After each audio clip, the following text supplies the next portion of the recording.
کمال جوگی کے یہاں پر ایک بلی پلا کرتی تھی۔ ایک بات بتا کر کے میں اپنی تقریر کو اب ختم کرنے جا رہا ہوں۔ وہاں پر ایک بلی پلا کرتی تھی۔ ایک دن مخدوم اشرف جہانگیر سمنانی ایک کرامت بیان فرما رہے تھے، کس کی؟ سید نجم الدین کبریٰ علیہ الرحمت والرضوان کی۔ آپ فرما رہے تھے سید نجم الدین کبریٰ علیہ الرحمہ نے ایک کتے کے اوپر نظر ڈالی تھی تو اس کو ولی بنا دیا تھا۔ اللہ اکبر۔ جب یہ کرامت آپ کی بیان ہوئی تب آپ کے ایک خلیفہ تھے جن کا نام رفیع الدین تھا، ان کے دل میں یہ خیال پیدا ہوا، اب اس وقت ایسا کون اللہ کا ولی ہوگا کہ جو ایک جانور کو بھی اللہ کا بندہ، اللہ کا نیک بنا دے۔ اللہ اکبر۔ جب دل میں یہ بات آئی تب مخدوم اشرف جہانگیر سمنانی نے مسکرا کے فرمایا اس وقت بھی ایسے اللہ کے نیک بندے موجود ہیں۔ اللہ اکبر۔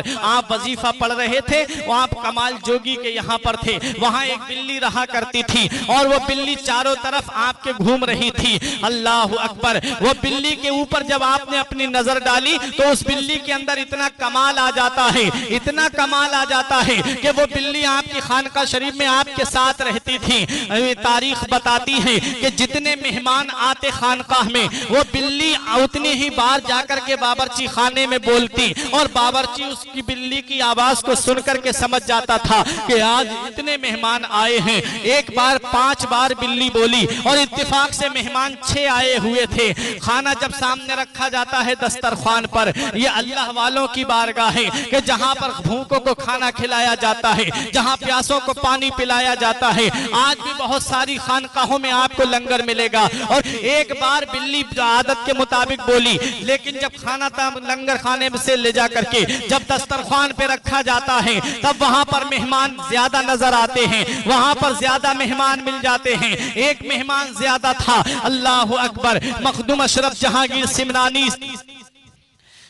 سے جا کر کے خادم نے کہا حضور میں نے بلی کی آواز کو سن کر کے کھانا بنایا تھا، یہ کیا ہوا؟ آپ نے بلی کی طرف نظر ڈالی، بلی سب کے اوپر جاتی ہے، جانے کے بعد میں ایک شخص کے اوپر جا کر کے بلی پیشاب کر دیتی ہے، وہ شخص باہر جاتا ہے، اس کے بعد اندر آتا ہے۔ اب مخدوم اشرف جہانگیر سمنانی کی ولایت دیکھو۔ آپ نے فرمایا تو مسلمان نہیں ہے؟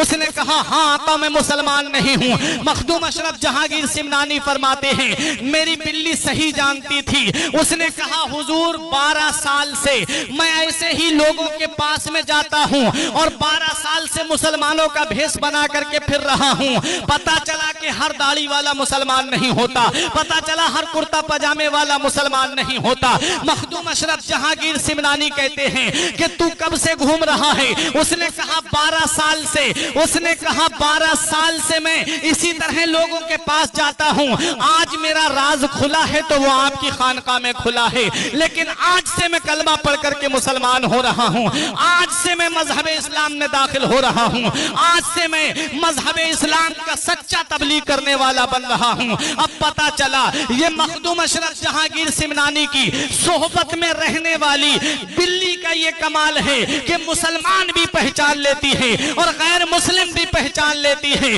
تو پتا لگاؤ کہ مخدوم اشرف جہانگیر سمنانی کی ذات کا عالم کیا ہوگا، پھر ان کے مقام کا عالم کیا ہوگا، پھر ان کے مرتبے کا عالم کیا ہوگا۔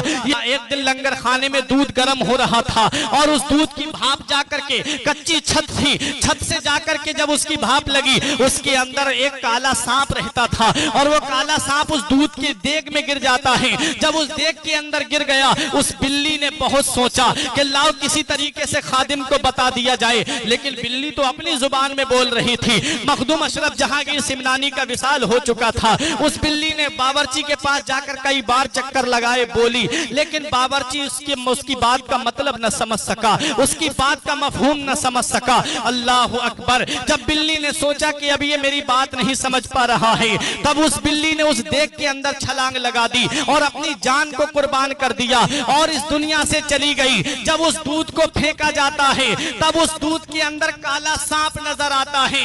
بلی نے جان اپنی اس لیے دی تھی تاکہ یہ دودھ فقیروں میں تقسیم ہوگا، جو بھی اس دودھ کو پیے گا اس کا انتقال ہو جائے گا، جو بھی اس دودھ کو پیے گا اور وہ اس دنیا سے چلا جائے گا۔